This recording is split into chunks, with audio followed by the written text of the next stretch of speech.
Here we are underneath the vehicle.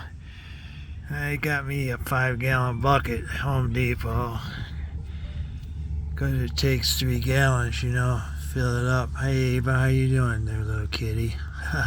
There's my kitty, she likes working with me.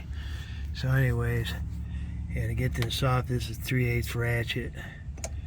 So here we go. See, it's already broke loose. So what I try to do, keep me some rags here, and then when I unscrew it, you know, you got to get out of there fast as possible so you can get all that on you.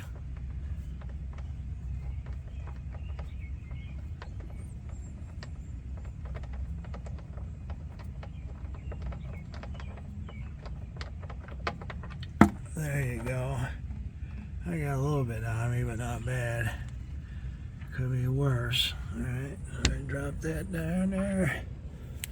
That's why I got these extra rags here. Alright, so let that drain. Let that do it. Now I leave my cap and the dipstick inside on the engine for right now, because if you take that dipstick out and the cap off of the valve cover, that oil will come flying out. They'll just rush out of there like you wouldn't believe. So that's why I do it like that. Just a tidbit there. All right, to the next episode.